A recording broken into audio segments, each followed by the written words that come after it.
থাকছেই। সিলেটের যে অঞ্চলটা একেবারে রেড লাইন, আপনারা অবশ্যই বৃষ্টি যদি শুরু হয় বা কোনো মেঘের আভাস দেখতে পান তাহলে অবশ্যই ঘরে। আসসালামু আলাইকুম ভিউয়ার্স। তো আজকে আমি দেখাবো আপনাদেরকে কোন কোন জেলাগুলো সবচেয়ে বেশি ঝুঁকিপূর্ণতে রয়েছে। এই বজ্রপাত থেকে বাঁচতে হলে কি করতে হবে আপনাদেরকে একদম সম্পূর্ণ ক্লিয়ার করে দেবো আজকে। তো সম্পূর্ণ ভিডিওটা দেখবেন, জাস্ট ছোট্ট একটা ভিডিও, এবং কোন কোন জেলা, কোন কোন বিভাগ, ডিস্ট্রিক্ট একেবারে হচ্ছে কি যে নিম্ন থেকে শুরু করে উচ্চ পর্যন্ত ঝুঁকিপূর্ণতে রয়েছে, আমি সব কিছুই কিন্তু আজকে ক্লিয়ার করে দেবো। তো সম্পূর্ণ ভিডিওটা দেখবেন। তো আজকের আমরা দেখাবো যে 16 তারিখ, 16ই মার্চ আমরা কি হতে চলেছে সেটাই জানবো। আমরা দেখতে পাচ্ছি এখানে 16ই মার্চ, সেটা থেকে আমরা যদি শুরু করি 12টা থেকে দুপুর 3টা, রাত 12টার দিকে কোনো কিছুই থাকবে না। সোমবার 16 তারিখে আমরা যদি দুপুর 12টা বা 9টা থেকে শুরু করি, এগুলোতে কিছুই দেখতে পাচ্ছি না। তবে একটু লক্ষ্য করেন, আমরা যখন এখান থেকে যখন সকাল 8টা যাচ্ছি, সোমবার 16 তারিখ সকাল 8টা, তখন কিন্তু এখানে কিছুই নেই। এবং এখানে একটু লক্ষ্য করলে দেখবেন যে সকাল 10টার সময় এখানে হালকাভাবে যে সিলেট অঞ্চলে কিন্তু আমাদের এখানে দেখছেন একেবারে খাতারনাক যেটা বলা হয়, যে একেবারে ঝুঁকিপূর্ণ জায়গায় রয়েছে সিলেট অঞ্চল। একেবারে দেখতে পাচ্ছেন যে ভারী বজ্রপাত হবে এখানে। এখানে একেবারে ভারী বজ্রপাত হবে। আমি কিছু নাম বলে দিচ্ছি আপনাদেরকে, আপনার ধারণা নিয়ে নেবেন যে আপনাদের এলাকা তার মধ্যে পড়ছে কিনা। আর যদি আপনাদের চাই যে প্রত্যেকটা এলাকায় আমি দেখাই, তাহলে আপনারা অবশ্যই কমেন্টে জানাবেন কোন এলাকা নিয়ে আমি ভিডিওটা বানাবো। এখানে আপনারা খুব সহজে দেখতে পাচ্ছেন যেখানে সিলেট থেকে শুরু করে ছাতক থেকে জকিগঞ্জ, এবং এখান থেকে বদরপুর, অর্থাৎ এখানে ইন্ডিয়ানও কিছু আছে যেগুলো ইন্ডিয়ার মধ্যে পড়ছে, ঠিক আছে। তো সেছাড়াও এখানে সিলেটের মধ্যে যদি আমরা খালি দেখি, এই ক্ষেত্রে এখান থেকে আমরা যদি লক্ষ্য করি বালংগঞ্জ, কড়াইড়া, কুলোরা, হ্যাঁ, এবং এখান থেকে নবীগঞ্জ, দুড়াই, এবং অনেক কিছুই দেখতে পাচ্ছি ভিউয়ার্স। এখানে একেবারে ঝুঁকিপূর্ণ তো রয়েছে, তীব্র বজ্রপাত, অর্থাৎ বুঝতেই পারছেন। তো আপনাকে বলতে চাই যে আপনারা যারা এখানে গ্রাম অঞ্চলে বসবাস বা যেখানেই করেন না কেন, অবশ্যই ফাঁকা জায়গা থেকে দূরে থাকবেন, ঠিক আছে। আর এটা কখনো হতে চলেছে আমি সেটা আপনাকে কনফার্ম করে দিচ্ছি। সো 10টার সময়, কাল সকাল 10টার সময় 16 তারিখ, অর্থাৎ কাল মার্চ 16 তারিখ, এটা যে 100% কনফার্ম এমনটাও না, এখানে জাস্ট ধারণা অনুযায়ী আপনাদেরকে, তবে এটা হওয়ার অনেক চান্স আছে। তো চলেন আমরা নেক্সট দেখি 11টার সময় কি ঘটতে পারে। আমরা 11টার সময় যদি লক্ষ্য করি, এখানে 11টার সময় যদি 11টার সময় লক্ষ্য করি, 11টার সময় যদি লক্ষ্য করি আমাদের বাংলাদেশের কোন অঞ্চলটা, এখান থেকে আমরা রংপুর, রাজশাহী থেকে শুরু করে এগুলো কোনো ঝুঁকিপূর্ণ নেই। তবে এখানে আমরা কিছু হালকা দেখতে পাচ্ছি যেখানে বজ্র বৃষ্টি হতে পারে, সেটা আমি আপনাকে দেখিয়ে দিচ্ছি ভাইয়েরা আমার। আপনারা সতর্ক থাকবেন, যশোরবাসী, নড়াইলবাসী, এবং এখান থেকে আরও কিছু আছে নোয়াপাড়া, কেশবপুর, এগুলোতে আপনারা অবশ্যই একটু সতর্ক থাকবেন। কালীগঞ্জ এবং মাগুরা, মধুখালী, ফরিদপুর, দোহার, হ্যাঁ, শ্রীনগর, নিবেচড়, জারিয়া, এবং কালেশিয়ানি, মোহাম্মদপুর, মুখখালী, হ্যাঁ, না কি লেখা আছে ভাইয়া, মধুখালী, সরি ভাই। তো এখানে দেখছেন এগুলো কিন্তু একেবারে গোপালগঞ্জ থেকে শুরু করে অনেক রেড লাইন হয়েছে। তো আপনার নির্দিষ্ট কোনো কিছু জানতে চাইলে অবশ্যই কমেন্টে জানাবেন যে কোন জেলা নিয়ে আপনারা জানতে চান।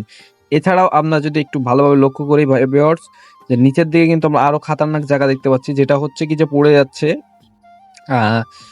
এখান থেকে আমরা লক্ষ্য যদি করি, এখানে আমরা দেখতে পাচ্ছি বাগেরহাট, ফিরোজপুর, এবং ঝালকাঠি, বরিশাল, হ্যাঁ, বানিরপাড়া, এবং এছাড়া মোংলা, এছাড়াও আমরা দেখতে পাচ্ছি রোয়েন্দা, বামুনা। এখানে যদি আরো কিছু ছাড়া পড়ে তো অবশ্যই আপনারা কমেন্টে জানাবেন, আমরা সেই জেলা নিয়ে কিন্তু আমরা এখানে দেখাবো। এছাড়াও আমরা যদি 11টার সময় ছেড়ে দিয়ে আমরা যদি লক্ষ্য করি, সিলেটের দিক কিন্তু সিলেটের যে অঞ্চলটা একেবারে রেড লাইন, আপনারা অবশ্যই বৃষ্টি যদি শুরু হয় বা কোনো মেঘের আভাস দেখতে পান তাহলে অবশ্যই ঘরে যাবেন। তো এছাড়াও আমরা যদি আজকে 16 তারিখ সকাল 11টার পরে, অর্থাৎ 12টার দিক যদি আমরা যাই, তাহলে আবহাওয়ার যদি আমরা পরিবর্তন এখানে দেখতে চাই, তাহলে আবহাওয়ার পরিবর্তন নাই বললেই চলে। একেবারে এই অবস্থাতেই থাকবে পুরো পুরো বাংলাদেশ এই অবস্থাতেই থাকবে, কিন্তু আমরা বলে দিয়েছি যশোর, মাগুরা, ঝালকাঠি এই দিকে একটু খেয়াল রাখবেন অবশ্যই। এছাড়া রংপুরের দিকে কিছু না হওয়ারই সম্ভাবনা সবথেকে বেশি, তবে হালকা বৃষ্টি হতে পারে। দুপুর 2টা চলে যায় কালকে সকালে, অর্থাৎ 16 তারিখে দুপুর 2টার সময় যদি চলে যায়, একেবারে আবহাওয়ার পুরাই পরিবর্তন দুপুর 1টা থেকে শুরু হবে এবং 2টা পর্যন্ত থাকতে পারে। তো যদি আমরা 2টা পর্যন্ত দেখি, তাহলে দেখেন এখানে যে পুরোই আবহাওয়া পরিবর্তন, অর্থাৎ এখানে পুরো বাংলাদেশকেই ঘিরে নিয়েছে বলতে পারেন। আমরা যদি একে একে আপনাকে দেখাই, আমরা প্রথম থেকে শুরু করব। প্রথম থেকে যদি ময়মনসিংহ থেকে আমরা শুরু করছি, ময়মনসিংহ, তো সেখানে আমরা দেখতে পাচ্ছি যে গোপালপুর, ভালুকা, কিশোরগঞ্জ, হ্যাঁ, আটপাড়া, এখানে দেখতে পাচ্ছেন যে নরসিংনগর, হ্যাঁ, এখানে অনেক কিছু কিন্তু দেখতে পাচ্ছেন আপনার, নরসিংদী, ঢাকা, ঘিওর, টাঙ্গাইল, পাবনা, দৌলতপুর, ঠিক আছে, চুয়াডাঙ্গা, মাগুরা, ফরিদপুর, এছাড়াও দাউন্দিকান্দি, চাঁদপুর, মাদারীপুর, নড়াইল, যশোর, মাগুরা, খুলনা, বরিশাল, লক্ষ্মীপুর, দৌলতখান, তারপর পিরোজপুর, মোংলা, খুলনা, শ্যামনগর, এছাড়াও আরো কিন্তু আছে যেগুলো রেড লাইনের মধ্যে পড়ে আছে। আমরা যদি এদিকে চলে আসি, অর্থাৎ এখানে বজ্রপাত হওয়ার সম্ভাবনা বেশি, ঠিক আছে। তো এখান থেকে আমরা কুমিল্লার দেখতে পাচ্ছি, দাউদাকান্দি, চাঁদপুরে দেখতে পাচ্ছি, ফেনীতেও দেখতে পাচ্ছি এবং লক্ষ্মীপুর তো আমরা বললাম। এছাড়াও যদি আমরা খাগড়াছড়ির দেখি, খাগড়াছড়ি একেবারে রেড লাইন, এখানে খাগড়াছড়িতে অনেক সম্ভাবনা বেশি এবং এখানে আমরা খাগড়াছড়ির সম্পূর্ণ দেখাচ্ছি না। আপনারা যদি নির্দিষ্ট কোনো কিছু জানতে চান তবে অবশ্যই কমেন্টে জানাবেন, তাহলে আমি আপনাকে পরবর্তী ভিডিওতে কনফার্ম করে দেবো। রাঙামাটি থেকে হবে এবং বান্দরবনেও কিন্তু একই ব্যাপার, বান্দরবনেও কিন্তু এখানে ভারী বজ্রপাত হবে, এটাই তারা বলছে। তবে একটু অবশ্যই আমি বলবো, যেহেতু পাহাড়ি এলাকা, আপনারা অবশ্যই সতর্ক থাকবেন, সব দিক দিয়েই সবাই সতর্ক থাকবেন। পুরো বাংলাদেশকে ঘিরে নিয়েছে, শুধুমাত্র রাজশাহী এবং রংপুরকে ছেড়েছে, তা বাদে পুরো বাংলাদেশকেই কিন্তু বলতে পারেন যে ঘিরে নিয়েছে, চট্টগ্রাম ছাড়া। কক্সবাজারের দিকে কোনো ঝুঁকিপূর্ণ কিছু নাই বললেই চলে। যদি আমরা দুপুর 3টার দিক চলে যাই, তাহলে আমরা দেখতে পাচ্ছি যে সোমবার দুপুর 3টা, এখানে কিন্তু একই অবস্থা থাকবে, ওইরকম পরিবর্তন নাই বললেই চলে। এবং যে 4টা চলে যায় বিকাল, এছাড়াও কিন্তু বিকাল 4টার সময় তো একই অবস্থায় থাকবে, তবে একটানা বুঝতে পারছেন 2 ঘন্টা মতো হবে। তো কেউ ঘর থেকে বের হওয়ার করেন না, অবশ্যই ঘরের মধ্যেই থাকবেন এবং ফাঁকা অঞ্চলে থাকবেন। এবং বিকাল 5টার সময় কিন্তু আমরা দেখতে পাচ্ছি পুরাই আবহাওয়াটা পরিবর্তন হয়ে যাবে।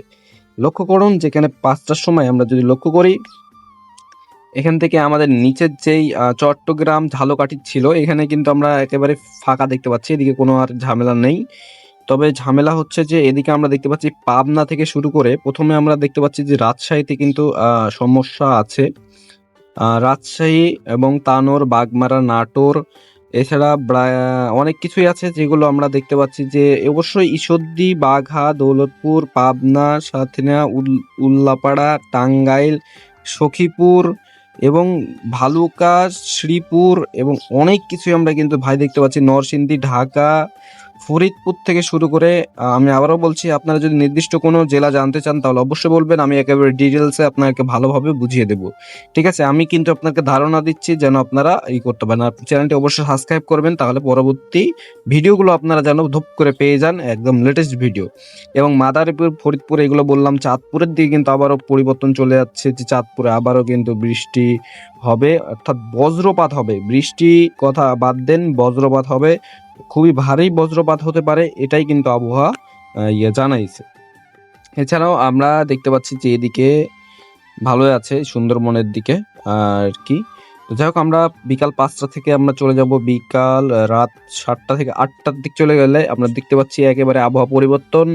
আমাদের রংপুর অঞ্চলে হচ্ছে কি যে কিছু একটু বগুড়া থেকে শুরু করে রংপুর এদিকে হচ্ছে কি যে দিনাজপুরের দিকে একটু সমস্যা আছে। তো আমরা যদি এইগুলো দেখতে চাই তাহলে জয়পুরহাট, বিরামপুর, গাইবান্ধা, সাঘাটা, ইসলামপুর,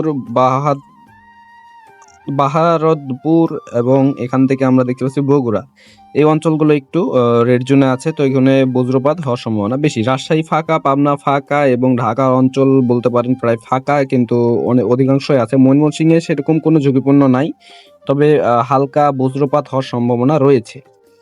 এছাড়া আমরা যদি নিচের দিকে আসি, মাগুরা থেকে যশোর শুরু করে, খুলনা থেকে শুরু করে, ফিরোজপুর থেকে শুরু করে, মোংলা থেকে, শ্রীনগর থেকে শুরু করে কোনো ঝামেলাই নেই। এবং আমরা যদি এখান থেকে কক্সবাজারের দিকে যাই, তো আবহাওয়ার যে পরিবর্তনটা এখান থেকে আমরা খাগড়াছড়ি দেখছি একেবারে রেড জোন, অর্থাৎ এদিকে অঞ্চলগুলোতে ভাই আপনারা দয়া করে কেউ বের হবেন না। এদিকে প্রচুর পরিমাণে বাতাস থেকে শুরু করে অনেক কিছু হবে, এদিকে আপনারা অবশ্যই একটু দূরে থাকার চেষ্টা করবেন। প্রচুর পরিমাণে ঝড়ে হওয়ার সম্ভাবনা রয়েছে রাঙামাটিতে, ঠিক আছে, এবং ফেনীর দিকেও কিন্তু ঝড়টা যেতে পারে এরকম সম্ভাবনা আছে। এবং চট্টগ্রাম তো আছে, বান্দরবন, এগুলোতে অবশ্যই সেফলি থাকার চেষ্টা করবেন আপনারা। এবং অবশ্যই আমি যেটা বলছি যে আপনারা নির্দিষ্ট কোনো জেলার যদি জানতে চান অবশ্যই আমাকে কমেন্ট বক্সে জানিয়ে দিবেন। আমি যদি এবং রাত 12টার দিকে চলে যাই, তাহলে আমরা দেখতে পাচ্ছি রাত 11টা 12টার সময় আমরা একেবারে বাংলাদেশ ক্লিন পাবো। তবে একটা বিষয় হচ্ছে যে আমরা চট্টগ্রামের দিকে কিন্তু বজ্রপাত হওয়ার সম্ভাবনাও রয়েছে। আমরা এদিকে দেখতে পাচ্ছি যে চট্টগ্রামে কিন্তু বান্দরবনের দিকে, চট্টগ্রাম বান্দরবন এদিকে রেড জোন হয়ে আছে, ঠিক আছে, এদিকে বজ্রপাত হওয়ার সম্ভাবনা রয়েছে। এবং যদি আমরা রাত পুরা 12টার দিকে এগোই তাহলে দেখতে পাচ্ছি চট্টগ্রামে থাকছে, ঠিক আছে। তবে রাত 2টা 3টার দিকে একেবারেই আকাশ পুরাই ক্লিয়ার হয়ে যাবে, কোনো সমস্যা থাকবে না। তো অবশ্যই নির্দিষ্ট কোনো কিছু যদি জানার দরকার থাকে অবশ্যই কমেন্ট বক্সে জানাবেন আপনি কোন জেলা থেকে বা কোন জেলার খবর চান।